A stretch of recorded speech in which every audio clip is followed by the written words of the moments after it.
స్టూడియోలో కూర్చొని శ్రీరామనవమి విశిష్టతని రమగారు నేను చాలాసార్లు మాట్లాడటం జరిగింది. మొట్టమొదటిసారిగా ఐ డ్రీమ్ మీడియా ద్వారా భద్రాచలం ఆలయంలో ఉన్న విశేషాలని, అలానే ఆలయం యొక్క ప్రత్యేకతని, అలానే శ్రీరామనవమి సందర్భంగా జరుగుతున్న ఏర్పాట్లని ప్రతి ఒక్కటి కూడా మీకు అందించే ప్రయత్నం చేస్తాను.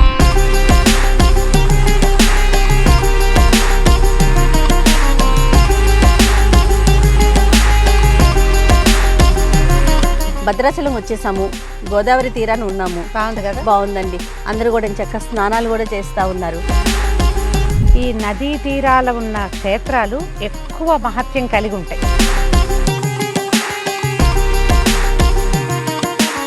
శ్రీరామనవమి దేశమంతా చేసుకుంటాం. అయితే ప్రత్యేకంగా తెలుగు వారికి ఏంటంటే పుట్టినరోజు పండుగ నాడే పెళ్లి పండుగను కూడా జరుపుకునే విధానం మనకు ఉన్నది. కాబట్టి తిరుకళ్యాణ బ్రహ్మోత్సవాలు జరుగుతున్నాయి భద్రాచలంలో. సీతారామ కళ్యాణం విశేషంగా జరుగుతుంది.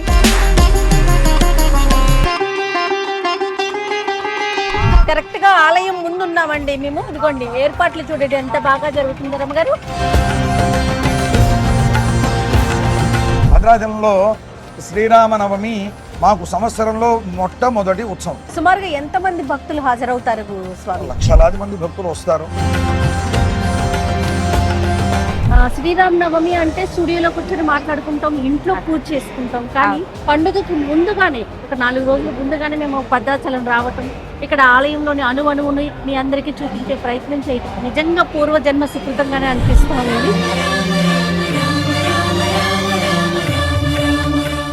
అందరికీ నమస్తే అండి, నేను మీ జయ. ఈ నెల 27వ తారీఖున శ్రీరామనవమి ఉంది. ఈ సందర్భంగా నేను రమగారు మొట్టమొదటిసారిగా భద్రాచలం బయలుదేరామండి. హైవే మీద ఉన్నాను. హైదరాబాద్ నుంచి సుమారుగా 310 కిలోమీటర్లు ఉంటుంది. ఇక రాముల వారి కళ్యాణం చూడటానికి 2 కళ్ళు చాలవని చెప్పుకోవాలి. అంగరంగ వైభవంగా పందిళ్ళు వేసి 1 నెల రోజులు ముందు నుంచే కూడా అన్ని కార్యక్రమాలు మొదలవుతాయి. ఇది చూడటానికి దేశ విదేశాల నుంచి కూడా చాలామంది భక్తులు తరలి వస్తుంటారు. అలానే ప్రభుత్వ లాంఛనాలతో స్వామివారికి పట్టు వస్త్రాలను సమర్పించడం కూడా మనం విశేషంగా చూస్తాం. ఎప్పుడు కూడా స్టూడియోలో కూర్చొని శ్రీరామనవమి విశిష్టతని రమగారు నేను చాలాసార్లు మాట్లాడటం జరిగింది. మొట్టమొదటిసారిగా ఐ డ్రీమ్ మీడియా ద్వారా భద్రాచలం ఆలయంలో ఉన్న విశేషాలని, అలానే ఆలయం యొక్క ప్రత్యేకతని, అలానే శ్రీరామనవమి సందర్భంగా జరుగుతున్న ఏర్పాట్లని ప్రతి ఒక్కటి కూడా మీకు అందించే ప్రయత్నం చేస్తాను. అయితే ఈ క్షేత్రాన్ని దక్షిణ అయోధ్య అని కూడా అంటారు. ఇది గోదావరి నది ఒడ్డున కొలువై ఉన్నటువంటి పుణ్యక్షేత్రం అన్నమాట. రండి, రమగారు కారులో ఉన్నారు. హలో రమగారు. హాయ్ జయ. నేను చెప్పాను మనం ఎక్కడికి వెళ్తున్నామని చెప్పేసి మన ప్రేక్షకులందరికీ కూడాను. సో భద్రాచలం శ్రీరామనవమి సందర్భంగా నవమికి 4 రోజుల ముందు మనం భద్రాచలం వెళ్ళగలగటమే అదృష్టం. అవునండి. మనకు కలిగిన అదృష్టాన్ని మన ప్రేక్షకులు కూడా పంచగలగటం ఇంకా అదృష్టం. కాబట్టి మా అదృష్టాన్ని మీరందరూ పంచుకోండి. రైట్. ఓకే రమగారు, స్టార్ట్ చేసేద్దామా? మోదమా? బాగు.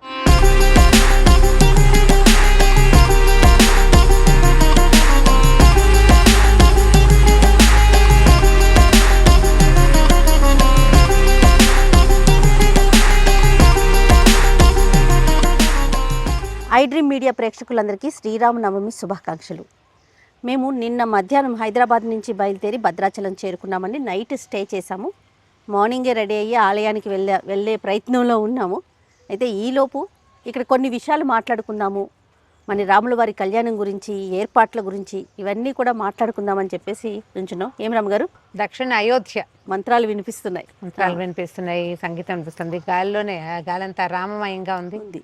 బాగా ఏర్పాట్లు కూడా చాలా బాగా కనపడుతున్నాయి. మనం ఊర్లోకి ఎంటర్ అవుతూనే పందిర్లు అవి కనిపిస్తున్నాయి, లైట్లు అవి బాగా కనపడుతున్నాయి. దగ్గరకు వెళ్తే ఇంకా ఎట్లా ఉంటుందో, ఇంకా మనం యువతలే ఉన్నాం కదా. అయితే ముందు నుంచే ఏర్పాట్లు చేస్తారు కదా రమ్మగారు? నెల ముందు నుంచే మొదలవుతుంది.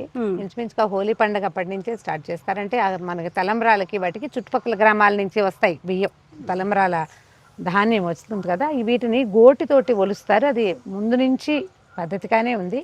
ఇప్పుడు ఇంకా విశేషంగా చాలా గ్రామాలు వాళ్ళు ఇందులో పాల్గొంటారనమాట, భక్తులు. విశేషంగా మనకి ప్రభుత్వం వాళ్ళు ముత్యాల తలంబ్రాలు ఇస్తారు. ఈ మిగిలిన తలంబ్రాలు ఇక్కడ స్వామివారికి సేవించేవన్నీ కూడా గోటుతోటి ఒలిచి తీసుకొస్తారు. అంటే దంపటము ఇంకో రకంగా చేయరు, చాలా పవిత్రంగా పద్ధతిగా చేస్తారట.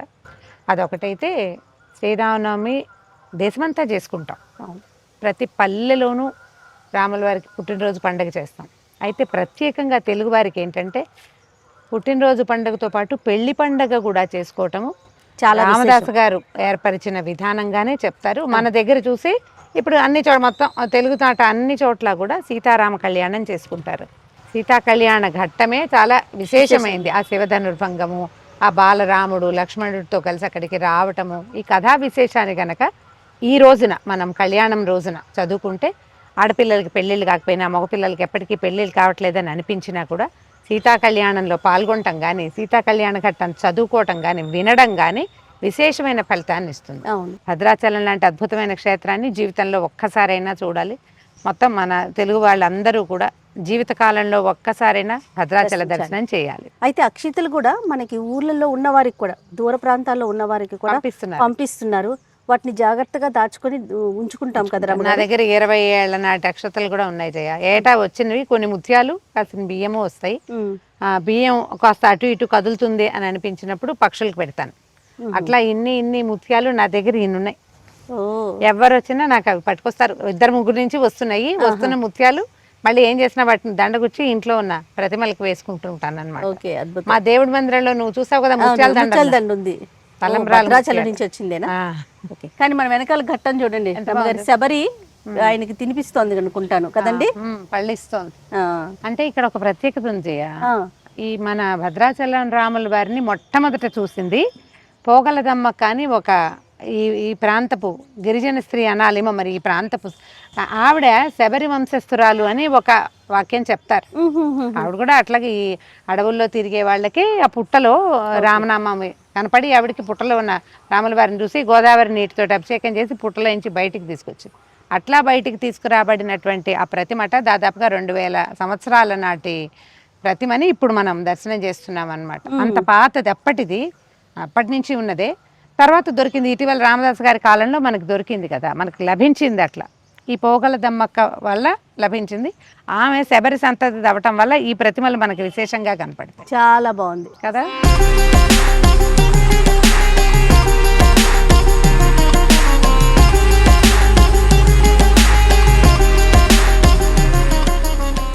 భద్రాచలం వచ్చేసాము, గోదావరి తీరాన్ని ఉన్నాము. బాగుంది కదా, బాగుందండి. అందరూ కూడా చక్కగా స్నానాలు కూడా చేస్తా ఉన్నారు. రాములు వారి కళ్యాణం కోసం వచ్చిన వారు అంటే తిలోదకాలు కూడా ఇస్తున్నట్టు అనిపిస్తా ఉంది రమ్మగారు. గోదావరి నది తీరంలో ఏదైనా చేయొచ్చు కదా, నది పుణ్య స్నానాలు చేస్తారు. తిలోదకాల కోసం వచ్చిన వాళ్ళు ఈ సమయం అవసరమైంది అనుకో, అలా వచ్చిన వాళ్ళు ఎలాగో వచ్చాం కదా ఈ పని చేద్దాం అనుకునే వాళ్ళు, అంటే ఏ కారణంతో వచ్చిన పని చేసుకునేవాళ్ళు. కాకపోతే ఒకటి ఉంది, ఇప్పుడు రాముల వారి కళ్యాణం కోసం వచ్చేవాళ్ళు కళ్యాణం దగ్గరలో ఉంది కదా, కళ్యాణం నాటికి రాలేకపోతే ఒకవేళ టికెట్లు దొరకపోయినా అప్పుడు జనసమర్థం ఎక్కువగా ఉంటుంది, ఉండలేము, రూములు దొరకలేదు లేదా దొరకవు, ఆ భయాలు ఉన్నవాళ్ళు ఈ వారం 10 రోజుల ఉగాది పండుగ నుంచి మొదలు పెట్టుకుని యాత్రికులు వస్తూనే ఉంటారు. కళ్యాణానికి సిద్ధమవుతున్న రాముల వారిని చూడడానికైనా వచ్చిన వాళ్ళు చాలా మంది చక్కగా నది స్నానం చేశారు. కాకపోతే ఎక్కువ లేవు గోదావరిలో, నీరు తక్కువ ఉంది. అయితే ఏ ప్రముఖ పుణ్యక్షేత్రం చూసినా కూడా నది ఒడ్డునే ఉంటాయి కదా రమ్మగారు. ఈ నదీ తీరాల ఉన్న క్షేత్రాలు ఎక్కువ మహత్యం కలిగి ఉంటాయి. భగవంతుడు స్వయంభూవులుగా వెలిసినవి చాలా క్షేత్రాలు. మన నరసింహస్వామి క్షేత్రాలు కొన్ని కొండల్లో ఉన్నాయి. ఇప్పుడు మన ధర్మపురి అవి గోదావరి నదీ తీరంలో ఉంది. కొండల్లో ఉన్నవి, నదీ తీరాలు ఉన్నవి, వీటికి ప్రత్యేకత ఎక్కువ ఉంటుంది. ఇప్పుడు నది అంటే ఏమిటి? జలం. అవును, నీరు జీవాన్ని తీసుకెళ్తుంది. ఇప్పుడు కింద జీవాన్ని తీసుకెళ్లే జీవ ప్రవాహం ఉండి పైన భగవంతుడి ప్రతిష్ట స్వయంగా వచ్చాడంటే అక్కడ మళ్ళీ దేవాలయం కూడా కట్టారు అనుకుందాం. కట్టేసరికల్లా ఏమవుతుంది, మంత్రంతో ఆ ప్రాంతం ఇంకా పవర్ఫుల్ అవుతుంది. అందుకని నదీ తీరాల్లో ఉన్న క్షేత్రాల మహత్యము ఇంత అంత అని చెప్పడానికి వీల్లేదు. అందుకని ఎప్పుడైనా నదీ తీరాల్లో ఉన్న క్షేత్రాలకు వస్తే స్వామివారిని దర్శించడంతో పాటుగా ఆ నదిలో కాస్త కాళ్ళు కడుక్కోవటం, కానీ చిన్నదైనా నీళ్ళు తీసుకుని నెత్తిమీద చల్లుకోవటం లాంటి క్రియ అయినా చేస్తే మనం ఎక్కువ పాజిటివ్ ఎనర్జీని సొంతం చేసుకోగలుగుతాం. మనకి తెలుగునాట అన్ని చోట్ల కూడా రాముల వారి కళ్యాణం చేస్తారు. దంపతులందరూ కూర్చుని సీతా కళ్యాణం చేసుకుంటే కన్యాదాన ఫలితం లభిస్తుంది. ఎవరి ఇళ్లలో ఆడపిల్లలు కానీ మగపిల్లలు కానీ పెళ్లిళ్ళు అవ్వటం లేదని అనిపిస్తే, చాలా ముఖ్యంగా ఆడపిల్లల వివాహాలు అవ్వట్లేదు అనిపిస్తే మనం రుక్మిణి కళ్యాణం పారాయణ చెప్పుకుంటాం కదా. ఈ సీతా కళ్యాణం అవకాశం ఉన్నప్పుడు మనం కూడా ఆ కళ్యాణంలో పాల్గొనటం కానీ, కళ్యాణానికి కొంత సంభారాలు ఇవ్వడం కానీ, కళ్యాణానికి ధన సహాయం చేయటం కానీ, మనమే స్వయంగా కళ్యాణంలో కూర్చోవటం పాల్గొనటం కానీ కానీ. చేస్తే ఈ ఫలితం లభిస్తుంది అని చెప్తారు. సాధారణంగా ఇదే చేస్తాం. ఓ. కాకపోతే చైత్ర మాసం కదా, ఇప్పుడు ఏంటంటే ఈ మాసంలో మంచినీళ్ళు, పానకము అవన్నీ ఎవరికైనా ఇస్తే మనకి విశేషమైన ఫలితం లభిస్తుందని చెప్తారు.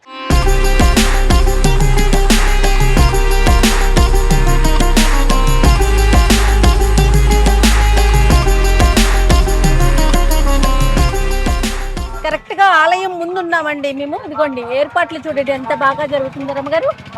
ఎంట్రన్స్ అంటే చూడండి చక్కగా గంటలు పెట్టి చాలా బాగా కడుతున్నారు కదా ప్రాకారం. ఆ పక్కంతా చాందినీలు కడుతున్నారు చూడు.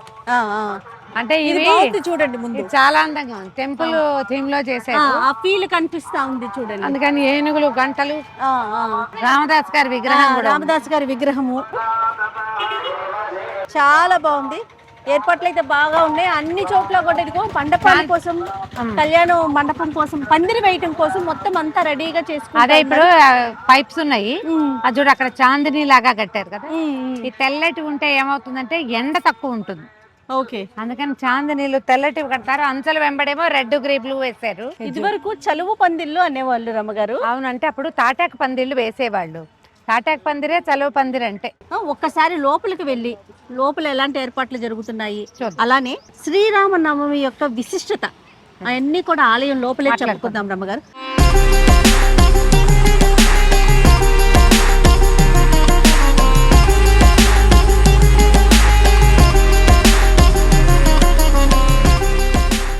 జై శ్రీరామ్. జై శ్రీరామ్.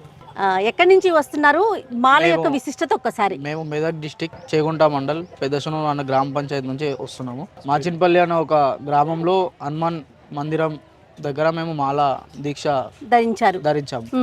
మేము ఫిబ్రవరి 18న 41 రోజు దీక్ష ధరించడం జరిగింది. రామయ్య దర్శనం చేసుకుందామని వచ్చి మేము కొండగట్టులో ఏప్రిల్ 2న ఇదంతా కాలినడకనే సాగుతుందండి. ఎట్లాగా?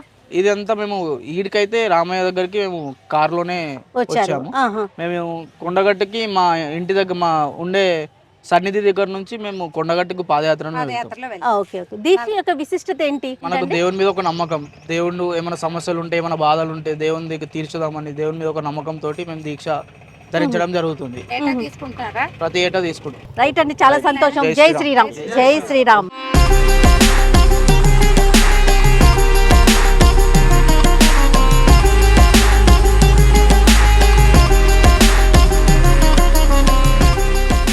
రమ్మగారు, నేను ఆలయ ప్రాంగణంలో ఉన్నామండి. భక్తుల రద్దీ అయితే ఎంత ఎక్కువ ఉందో, ఇసుకేస్తే కూడా రాలనంత జనం కనిపిస్తా ఉన్నారు. అయితే దర్శనానికి కాస్త సమయం ఉందని చెప్పేసి ఆలయంలోనే కూర్చొని మరీ మాట్లాడుతూ ఉన్నాము. ఇలాంటి సమయంలో భద్రాచలం దేవాలయంలోకి రావడము, లోపలికి వెళ్ళడము, దర్శనం లభించడము అన్ని విశేషాలే. ఆ విశేషాలతో పాటు మరిన్ని కొత్త కొత్త విశేషాలు ఏమైనా తెలుసుకుని మీకు తెలియజేస్తాం. రైట్. అంటే ఇంతవరకు ఎప్పుడు కూడా ఎక్స్పీరియన్స్ చెయ్యిందండి ఇది. ఎప్పుడు కూడా శ్రీరామనవమి అంటే స్టూడియోలో కూర్చొని మాట్లాడుకుంటాం, ఇంట్లో పూజ చేసుకుంటాం. కానీ పండుగకు ముందుగానే ఒక 4 రోజుల ముందుగానే మేము భద్రాచలం రావటం, ఇక్కడ ఆలయంలోని అణువుని మీ అందరికీ చూపించే ప్రయత్నం చేయటం నిజంగా పూర్వజన్మ సుకృతంగానే అనిపిస్తూ ఉంది. ఆ దేవాలయ ప్రాంగణం అంతా కూడా చాలా విశాలంగా ఉంది. ఇదివరకటికి ఇప్పటికీ వైశాల్యం పెరిగిందేమో అనిపిస్తోంది.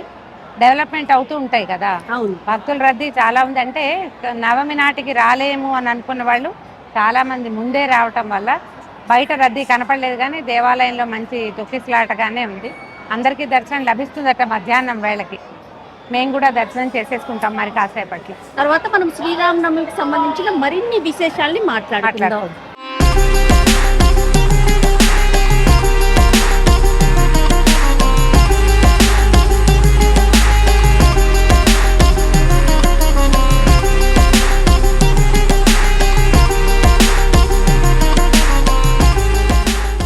ఎంత జన్మ ధన్యం అంటే మాటల్లో చెప్పలేమండి. నాది కొని రమగారి గారి అనుభూతి. ఎప్పుడు కూడా నేను పదే పదే ఇదే మాట చెప్తూ ఉన్నాను. స్టూడియోలో కూర్చొని గత కొన్ని సంవత్సరాల నుంచి శ్రీరామనవమి విశిష్టతని రకరకాల వీడియోల రూపంలో మీ అందరికీ అందించాము. అయితే ఈరోజు స్వయాన భద్రాచలంలో రాముల వారి సన్నిధిలో కూర్చొని మాట్లాడుకునే అవకాశం ఆ భగవంతుడు మాకు కల్పించాడు. అత్యద్భుతమైన దర్శనమైంది. ఇంత ఎక్కువ హడావిడిగా ఉన్న సమయంలో స్వామివారికి ఎదురుగా కూర్చుని చక్కగా అత్యద్భుతమైంది 10 నిమిషాల పాటు. అవును. నేను ఎన్ని శ్లోకాలు చదివేసుకున్నాను, ఎన్ని స్తోత్రాలు చదివాను, కన్నుల పండగగా చూసావు, చాలా అద్భుతమైన దర్శనం అయింది. రైట్ రమగారు, శ్రీరామనవమి విశిష్టత. దేశమంతా రాముల వారి పుట్టినరోజు చేసుకుంటారు. ఒక్కొక్క రాష్ట్రంలోనూ ఒక్కొక్క రకంగా చేస్తారు. మనకి ఈ తెలుగు నేల మీద భద్రాచలంలో, తెలంగాణ రాష్ట్రంలో ఉంది భద్రాచలం. ఇక్కడ విధానం ఏంటంటే పుట్టినరోజు నాడు రాముల వారికి పెళ్లి పండగ నిర్వహించడం కూడా. అంటే కొన్ని చోట్ల ఈ సమయంలోనే వివాహం అయిందని కూడా చెప్తారట. అంటే అభిజిత్ లగ్నంలో అయ్యిందని. అదే అభిజిత్ లగ్నం ఇప్పుడు కూడా ఏంటంటే 12 గంటల తర్వాత కదా చేస్తారు. ఈ దేవాలయాన్ని నిర్మించిన కంచర్ల గోపన్న గారు మనకి రామదాసుగా ప్రఖ్యాతిగాంచినటువంటి భక్తాగ్రగణ్యులు, వారి ఏర్పాటు ప్రకారము స్వామివారు అంతరాలయంలో లోపల ఉన్న అన్ని కళ్యాణాలు దేవాలయంలో జరుగుతాయి. ఇక్కడ రాముల వారి కళ్యాణం మాత్రం బయట, బయట కళ్యాణం చేసే విధానాన్ని గోపన్న గారే ప్రవేశపెట్టారు. అంటే అందరూ చూడాలన్న ఉద్దేశం ప్రజలకి అందుబాటులో ఉండటం కోసం స్వామి ఊరేగి అందరికి లోక కళ్యాణం కోసం బయట కళ్యాణం అనే విధానం వల్ల ఈ బయటే కళ్యాణం జరుపుకోవటం వల్ల ఏంటంటే మనం అందరం ప్రజలంతా చూడగలుగుతారు. ఇప్పుడు దేవాలయం లోపల కళ్యాణం జరిగితే ఎట్లా చేయగలుగుతాము? ఇరుకు జనానికి అందరికి అవకాశం లభించదు. కాబట్టి స్వామి వేంచేపుగా బయటకు వస్తారు, ఊరేగింపుగా బయటకు వచ్చి బయట వేంచేపు చేయించి అక్కడ కళ్యాణం జరిపించడం ఇక్కడ విధానంగా కనపడుతుంది. మనకి రామాలయాల్లో అన్ని చోట్ల రాముల వారు కోదండం ధరించి కనిపిస్తారు. మానవావతారంగా వచ్చినటువంటి విష్ణుమూర్తి మానవుడుగా ఎలా సంచరించాడో చెప్పేటువంటి రామాయణంలో ఎట్లాంటి స్వరూప వర్ణన కనపడుతుందో అదే స్వరూపంతో మనం అన్ని చోట్ల చూస్తాం. భద్రాచలం ప్రత్యేకత ఏంటంటే స్వామివారు చతుర్భుజ నారాయణమూర్తిగా దర్శనమిస్తారు. శంఖచక్రాలు ధరించి, తర్వాత కోదండము, అస్త్రాలు ధరించి మనకి ప్రత్యేకంగా దర్శనమిస్తారు. అమ్మవారు ఎడమ తొడ మీద వామాంక స్థిత జానకి అని చెప్తారు. ఎడమ వైపు తొడ మీద అమ్మవారు కూర్చున్నట్టు, లక్ష్మణ స్వామి కుడివైపు నుంచున్నట్టుగా కనపడుతూ వైకుంఠ నారాయణ స్వరూపంలాగా వైకుంఠ రాముడుగా మనకి దర్శనమిస్తాడు. అన్ని చోట్ల మానవావతార స్వరూపంగా కనపడే రాముడు ఇక్కడ ఒక్క చోట అత్యంత ప్రత్యేకమైన స్వరూపంలో కనపడడం వల్ల స్వయంభువుగా భద్రగిరి అనే చెప్పబడేటువంటి భద్రుడనే భక్తుడి కోరిక మీద స్వామివారు వెలిసి, అది కూడా ఆయనకి ఒక తొందరపాటులో భక్తుడికి దర్శనమిచ్చేయాలన్న దాంతో నారాయణ స్వరూపంగా దర్శనమిచ్చి ఆయన రాముడిగా కోరుకుంటే కోదండము అవి ధరించి కనిపించారని, అందువల్ల శంఖచక్రాలు ఉన్నాయని చెప్తారు. భద్రుడనే భక్తుడిని కరుణించడం కోసం వెలసిన స్వరూపం అవటం వల్ల ఒక భక్తుడి కోసం వెలిసింది. అంటే మనందరి కోసం మళ్ళాంటి వాడే కదా ఆయన. మేరుపర్వతం యొక్క కుమారుడని భద్రగిరి అని చెప్తారు. చిన్న కొండ, ఆ కొండ మీద వెలిసారు. తర్వాత కాలంలో ఎప్పుడో పోగల దమ్మక్క అనే ఒక ఆమెకి, ఒక గిరిజన స్త్రీకి స్వామివారు ఒక పుట్టలో దర్శనం ఇచ్చారు. ఆమె చాన్నాళ్లు సేవించి చేతొచ్చినంత సేవ చేసి ఈ ప్రాంతానికి తహసీల్దార్గా వచ్చినటువంటి రామదాస్ గారికి కంచర్ల గోపన్నగా ప్రఖ్యాతులు అప్పటి వారికి చూపిస్తే ఆయన ఈ దేవాలయాన్ని నిర్మించారు. ఇప్పుడు ఎన్ని సంవత్సరాలు, 300-400 సంవత్సరాలుగా ఇలాగే సేవలు అందుకుంటూ మనకి భారత ప్రభుత్వం మన స్వతంత్రోద్యమం అవి అయిన తర్వాత, మన దేవాదాయ శాఖ అవి ఏర్పడిన తర్వాత ఈ దేవాలయ జీర్ణోద్ధరణ అవి చేసి దేవాలయాన్ని విశాలం చేశారు. 60లో జరిగింది. దానివల్ల మనం ఇంత విశాలమైన దేవాలయాన్ని, అది ప్రాంగణాన్ని చూడగలుగుతాం. కొత్త మెట్లు కట్టడము, ఇవన్నీ అదేంటంటే నదీ తీర ప్రాంతం కదా, ఇక్కడ వరదలు రావడం లాంటి సమస్యలు ఉన్నాయి ఇక్కడ. అయినా కూడా దేవాలయం గుట్ట మీద ఉండటం, ఎత్తుగా మెట్లు ఉండటం వల్ల దేవాలయానికి ఏ ఇబ్బంది లేకుండా ప్రత్యేకమైన స్వరూపంలో కనపడతారు. ఏ ఉత్సవమూర్తులకైతే మనం కళ్యాణాన్ని చూస్తామో వారిని తీసుకొచ్చింది ఎక్కడి నుంచి? శ్రీరంగం నుంచి తెచ్చారు. అయితే శ్రీరంగం నుంచి స్వామివారిని సేవింపు చేసుకునే వాళ్ళు, ఇక్కడ సేవించుకునే వాళ్ళు. అప్పుడు ఔరంగజేబు తాలూకు దండయాత్రలు అప్పుడు భయపడి స్వామివారిని దాచిపెట్టారట. గోదావరి నదీ తీరంలో దాచేశారు. దాచిన తర్వాత ఏమైంది, స్వామివారి విగ్రహం కనపడకుండా ఈ మూలవరులకి అడ్డంగా ఒక గోడ కట్టేశారట. అర్చకులే చేశారు. ముందు అలాంటి ఒక మూర్తిని ప్రతిష్ఠ చేస్తే ఔరంగజేబు సైనికులు వాళ్ళు ముందున్న మూర్తినే ధ్వంసం చేసి వెళ్ళిపోయారు. వాళ్ళు వెళ్ళిపోయిన తర్వాత మళ్ళీ ఆ గోడను తీసేసి వెనకాల ఉన్న స్వామిని మళ్ళీ సేవించుకోవటం మొదలు పెట్టారు. అయితే గోదావరి వరదల వల్ల మళ్ళీ మా ఉత్సవ వరలని తీసుకురావడానికి వెళ్తే రామలక్ష్మణులు ఇద్దరే లభించారట. 2 విగ్రహాలే లభించాయి. సీతాదేవి విగ్రహం లభించలేదు. దాంతో చాలా దుఃఖపడి ఏం చేయాలి అంటే ఈ భక్తులలో ఒకరికి ఫణిగిరి అనే చోట అక్కడ సీతాదేవి విగ్రహం ఉందని వారిని తీసుకొచ్చి ఇక్కడ పెట్టమని ఆదేశం లభించింది. స్వప్నాదేశమే కలిగిందట. అప్పుడు వీళ్ళు ఫణిగిరి వెళ్ళి ఇక్కడ నుంచి అర్చకులు అమ్మవారిని తీసుకొచ్చుకున్నారు, సీతాదేవిని. ఫణిగిరి నుంచి వచ్చిన సీతాదేవి, శ్రీరంగం నుంచి వచ్చిన రామలక్ష్మణుల విగ్రహాలతోటే ఇప్పటికీ ఉత్సవరులకి సేవ జరుగుతుంది, వారికి కళ్యాణం కూడా జరుగుతుంది. ఆ కళ్యాణమూర్తుల్ని శ్రీరామనవమి రోజున మనం అందరం సేవించుకుంటాం.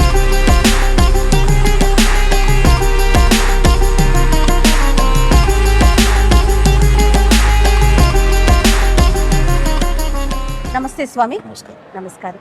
శ్రీరామనవమి అనగానే మనకి భద్రాచలం గుర్తొస్తుంది అంగరంగ వైభవంగా. అంటే మన తెలుగు రాష్ట్రాల నుంచే కాకుండా వివిధ రాష్ట్రాల నుంచి, వివిధ దేశాల నుంచి కూడా స్వామివారి కళ్యాణం తిలకించడానికి భక్తులు అశేష సంఖ్యలో హాజరవుతూ ఉంటారు. ఇక్కడ జరుగుతున్న ఏర్పాట్ల గురించి, కళ్యాణ విశిష్టత గురించి, నవమి గురించి ఒక్కసారి మీ మాటల్లో.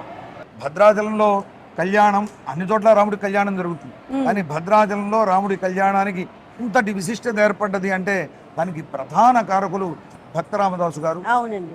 సాధారణంగా శ్రీరామనవమి అంటే రాముడి పుట్టినరోజు. ఆ రోజు కళ్యాణం కళ్యాణం కూడా రామాయణంలో జరిపిస్తారు. కూడా మనకి పాల్గొన పౌర్ణమి నాడు జరిగింది అంటారు పెద్దలు. అవును. కానీ యస్యావతార దివసే తస్య కళ్యాణమాచరేతని రామదాసు గారు ఆనాడు ఇక్కడ ఏర్పాటు చేసేటప్పుడు ఆలయం అంతా నిర్మాణం చేశాక ఇక్కడ ఆలయంలో స్వామికి నిత్యోత్సవాది సమస్త కైంకర్యాలు నిర్విఘ్నంగా సాగడం కోసం వారి గురువుగారైనటువంటి రఘునాథ భట్టరాచార్యుల వారు, రామదాసు గారి గురువు గారు, వారి ఆదేశం మేరకు ఇక్కడికి 5 గోత్రాల వారిని శ్రీరంగాది ప్రాంతాల నుండి ఏర్పరిచారు. భద్రాచల క్షేత్ర మహాత్మ్యం చాలా విశిష్టం. భద్రాచల క్షేత్ర మహాత్మ్యం అనేది మనకి బ్రహ్మ పురాణంలో తెలుపబడి ఉంది. రామావతార అనంతరం వైకుంఠానికి వెళ్ళిపోయాడు స్వామి. అప్పుడు మళ్ళీ భద్రుడు అనేటువంటి మహర్షి తపస్సు చేయటం వల్ల వైకుంఠంలో ఉండేటువంటి నారాయణుడు మళ్ళీ రామ రూపాన్ని ధరించి ఇక్కడ ఆయనకి ప్రత్యక్షమయ్యాడు. ముఖ్యంగా శ్రీరామనవమికి సంబంధించి ఏర్పాట్లు ఎప్పటి నుంచి జరుగుతాయండి? అంటే భద్రాచలంలో శ్రీరామనవమి మాకు సంవత్సరంలో మొట్టమొదటి ఉత్సవం, అంటే సంవత్సరం మొదట్లోనే వస్తుంది. అవును. కాబట్టి మాకు ఇక్కడ ఒక లింకప్ ఉంటుంది. అంటే సంవత్సరం మొదల్లో ఈ ఉత్సవం జరుగుతుంది. సంవత్సర అంతంలో అంటే పాల్గొన పౌర్ణిమ నాడు స్వామివారికి హోళీ ఉత్సవం అంటారు. ఆ రోజే సీతమ్మ వారి పుట్టినరోజు కూడా భావిస్తారు. అసలు అవాలే సీతారామ కళ్యాణం జరిగిందట మామూలుగా లోకంలో. ఆ రోజు ఇక్కడ వసంతోత్సవాన్ని చాలా వైభవంగా నిర్వర్తిస్తారు. ఆ వసంతోత్సవం నాడే మళ్ళీ జరగబోయేటువంటి సీతారామ కళ్యాణానికి నాందిగా భావిస్తాం భద్రాచలంలో. దానికే ఇక్కడ తలంబ్రాలోకి పసుపుని దంచడం, ఇక్కడ స్వామివారి పెళ్లి పనులన్నీ ప్రారంభం చేయడం జరుగుతుంది.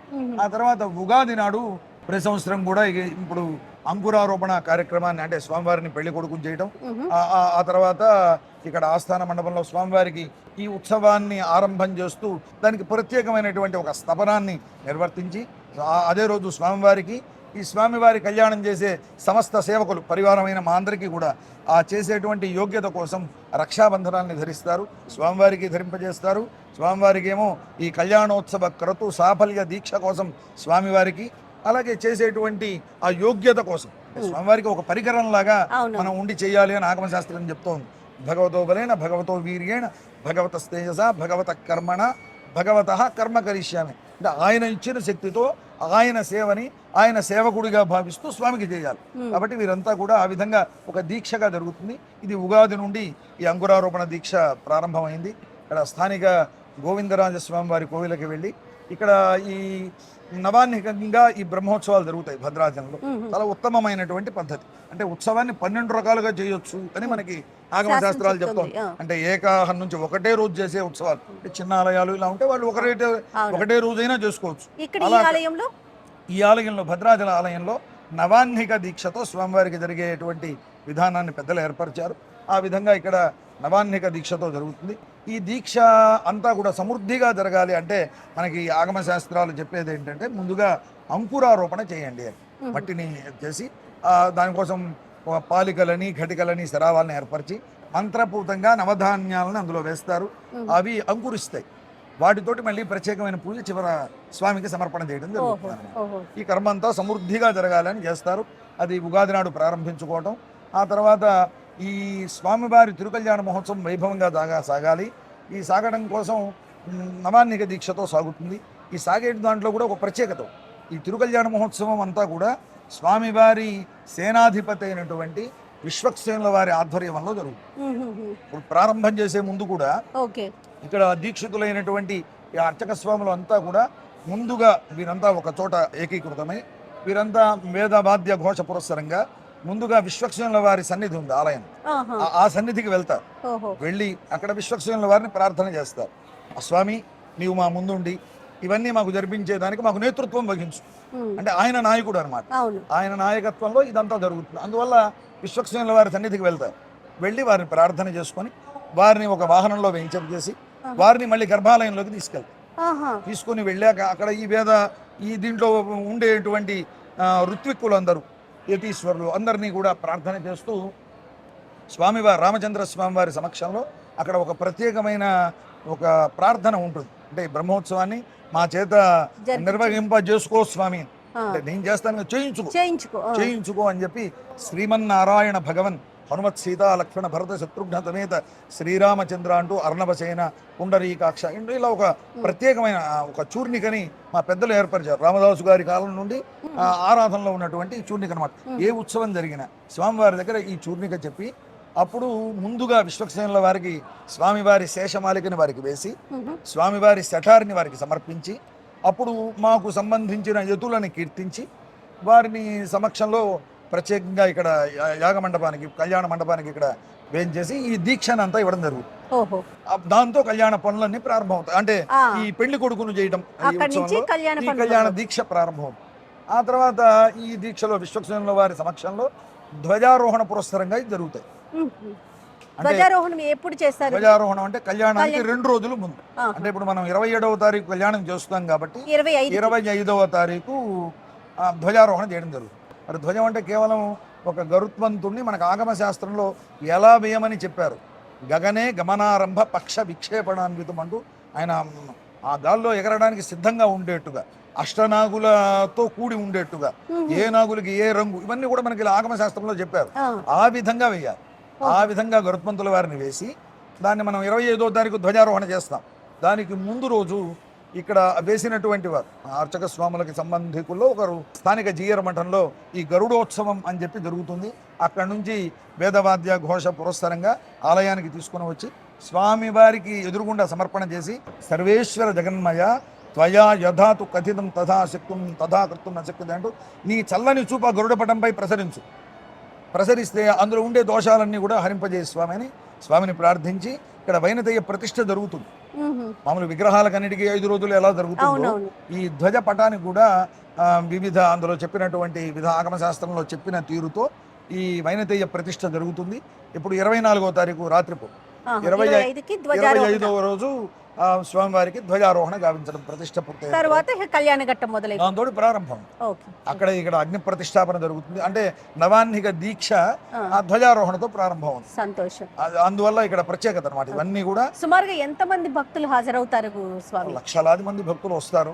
మాకు కూడానండి ఎప్పుడు కూడా స్టూడియోలోనే కూర్చొని మాట్లాడుకునే వాళ్ళం. నవమి విశిష్టత ఇవన్నీ కూడా భద్రాచలం వచ్చి స్వామి వారి సన్నిధిలో మాట్లాడుకునే అవకాశం ఆ భగవంతుడి కల్పించాడు. ఛానల్ బయట వల్ల చాలా మంది దూరంగా ఉండేటువంటి భక్తులందరికీ కూడా ఇక్కడ జరిగేటువంటి ఈ క్షేత్ర వైభవాలని, ఎందుకంటే నాడు కేవలం కళ్యాణంలో 3 గంటలు అయితే అక్కడ జరుగుతుంది. ఇవన్నీ తెలుసుకోవడం కూడా కష్టం. ఇందులో తెలుసుకోవాల్సిన అంశాలు చాలా ఉన్నాయి. వాటి కోసం మీరు ముందస్తుగా వచ్చి ఎక్కువ విషయాన్ని జనానికి తెలియజెప్పాలి అనే లక్ష్యంతో మీరు రావడం మిమ్మల్ని కూడా అభినందిస్తున్నాం. ఇలాంటి వారి వల్ల భద్రాచల ఖ్యాతి మరింతగా అంటే ప్రతి వారికి సమగ్రంగా తెలవాలి అని భావిస్తాం. కానీ ఎంత అద్భుతమైన అమోఘమైన ఘట్టం అంటే రమ్మగారు, స్వయాన శ్రీరాములచంద్ర వారి దేవాలయం వెనకాలే కూర్చొని మనం మాట్లాడుకునే అవకాశం మనకి ఈ సంవత్సరం లభించింది. మరి పండుగ రోజు యొక్క విధి విధానాలు, శ్రీరామ నవమి యొక్క విశిష్టత ఒకసారి మనం మాట్లాడుకుందాం. ఏం రమ్మగారు? తప్పకుండా. నవమి పండుగ శ్రీరాముల వారి పుట్టినరోజు. అయితే ఎప్పుడో ఎన్నో యుగాల ముందు వాడైన రాముడు మనకి ఆరాధ్య దైవంగా ఉన్నాడు. భారతీయుల ఆరాధ్య దైవం శ్రీరామచంద్రుడు. శ్రీరాముని కథే మనకి ఆరాధ్య గ్రంథం కూడా. రామాయణాన్ని మించిన గ్రంథం లేదు, రాముడిని మించిన దైవము లేదు. అట్లాంటి నేపథ్యంలో మనం ప్రతి సంవత్సరము శ్రీరామనవమి జరుపుకుంటాం. ఎవరికి ఎంత చేతొస్తే అంత. పుట్టినరోజు పండుగ నాడే పెళ్లి పండుగను కూడా జరుపుకునే విధానం మనకు ఉన్నది కాబట్టి అని ఊరూరా మన దగ్గర ఉన్న ప్రతి ఊర్లోనూ కూడా సీతారామ కళ్యాణం విశేషంగా జరుగుతుంది. తిరుకళ్యాణ బ్రహ్మోత్సవాలు జరుగుతున్నాయి. భద్రాచలంలో ఏర్పాట్లు విశేషంగా కనపడుతున్నాయి. ఈ విశేషమైన నేపథ్యంలో మేము ఒకసారి దర్శనం చేసుకుని క్షేత్రంలోనే కూర్చుని ఈసారి శ్రీరామనవమి గురించి మాట్లాడే అవకాశం రావటం నిజంగా మా జన్మ ధన్యమైందని భావిస్తున్నాం. చాలా బాగుంది. అద్భుతం రమ్మగారు. అయితే స్వామివారికి ప్రధానంగా మనము ఈ రోజున పానకము వడపప్పు సమర్పించుకుంటాం. దీని వెనకాల ఉన్న ఆంతర్యం ఏమన్నా ఉందా? చైత్రమాసం వచ్చేసింది. చైత్ర వైశాఖ మాసాలని మధుమాధవ మాసాలు అంటారు. ఈ మధుమాసంలో ఎండలు ముదిరిపోతాయి. ముందొచ్చిన ఉగాది పండక్కి మనము వేపపూత పచ్చడి తిన్నాం. ఇక్కడ ఈ శ్రీరామనవమి పందిళ్లలో మిట్ట మధ్యాహ్నం అయితే కానీ కళ్యాణం జరపం. ఇప్పుడు ఆ మధ్యాహ్నం కళ్యాణం జరిపేటప్పుడు విపరీతమైన దాహంతో బాధపడతారు భక్తులు. అందుకని ఏదైనా ఒక తీయని వస్తువుని స్వామికి నివేదన చేసి అది పుచ్చుకుంటే కనుక దాహం తీరుతుంది, కళ్యాణపు వేడుకల్ని ఆస్వాదించగలుగుతాం. స్వామివారికి అత్యంత ప్రీతిపాత్రమైనదిగా ఇది సులువుగా తయారు చేసుకునేది కాబట్టి ఈ పానకాన్ని మనం ప్రత్యేకంగా చెప్తాం. మనకి నరసింహస్వామికి పానకం ప్రీతి, అవునండి, రాముల వారికి పానకం ప్రీతి, ఆంజనేయ స్వామికి పానకం ప్రీతి, వీళ్ళు ముగ్గురు కాకుండా అమ్మవారికి కూడా పానకం ప్రీతి, అమ్మవారికి కూడా ప్రీతి. అందుకని ఈ ప్రత్యేక చైత్రమాసపు నవరాత్రులలో మనం తప్పకుండా స్వామివారికి పానకాన్ని నివేదనగా చేస్తాం. పానకము వడపప్పు పెడతాము, కొబ్బరికాయలు కొడతాము, అరటిపళ్ళు నివేదన పెడతాం. పాయసాలు పులిహోరలు దద్దోజనాలు చేసుకోగలిగితే అధికం ఫలం, దానికి మరీ మంచిదే. అవేవి చేయలేకపోయినా కొద్దిగా రాముల వారికి ఏదైనా పూజ చేసుకుని పట్టాభిషేక పటం ఏదైనా ఉంటే 4 పువ్వులు సమర్పించి గంధం సమర్పించి చక్కగా హారతి అందించి ఏదైనా చిన్న నివేదన అయినా సరే పానకము వడపప్పు లాంటిది నివేదన చేసుకున్నా కూడా శ్రీరామనవమి వేడుక మనం జరుపుకున్నట్టే. కళ్యాణోత్సవాలు మనం టీవీలలో ప్రసారాల్లో చూసే అవకాశం లభిస్తుంది కాబట్టి ఈ ప్రత్యేక దినం రోజున ఏంటంటే రాముల వారికి సంబంధించిన స్తోత్రాలు ఏవైనా చదువుకోండి, మంచిది. రామాయణం చదువుకోండి, చాలా మంచిది. వాల్మీకి రామాయణంలో కొంత భాగమైనా చదువుకోండి, రామకథని వినండి, అది కూడా మంచిది. ఇవేవి మీ వల్ల కాదు, శ్రీరామ అనుకోండి చాలు, ఎక్కువ సార్లు అనుకోండి. ఈ ప్రత్యేక దినం రోజున మనకి రాముల వారి పుట్టినరోజు. మర్యాద పురుషోత్తముడు రాముడు ఎవరితోటి గొడవ పడినవాడు కాదు, పోట్లాడినవాడు కాదు. అవసరమైతే యుద్ధం చేశాడు కానీ లేకపోతే ఎప్పుడు ఆయన తగాదాలకు దిగల. పైగా రాముడు స్మితపూర్వ భాషిగా చెప్తాడు, ముందు నవ్వి ముందు మాట్లాడేవాడు, ఆయనే పలకరించేవాడు. కాబట్టి మనుషులతోటి స్నేహపూర్వకంగా మెలుగుదాం. ఈ పండగ రోజున మనం ఉగాది పండగ రోజున ఓత్ తీసుకుని ఉంటాం, ఈ సంవత్సరం ఇది చేయాలి అది చేయాలి. శ్రీరామనవమి రోజున రాముడి లక్షణాల్లో ఒక్కటి కనీసం చిన్నది తేలికపాటిది ఎవరినైనా నవ్వుతూ పలకరించడం, నవ్వుతూ మాట్లాడడం, ఏదైనా అడిగితే చేయగలిగితే చేస్తానని చెప్దాం, చేయలేకపోతే చేయలేనని నవ్వుతూనే చెప్పచ్చు. కానీ నవ్వుతూ ప్రతి వాళ్ళతోటి సహమానవులతోనే తోటి మానవులతోటి ప్రేమపూర్వకంగా మెలగటమే రాముని తత్వం. ఆ తత్వాన్ని అనుసరిద్దాం, చక్కగా శ్రీరామనవమి వేడుకని సుసంపన్నం చేసుకుందాం. సంతోషం రమ్మ గారు, మరొక్కసారి శ్రీరామనవమి శుభాకాంక్షలు.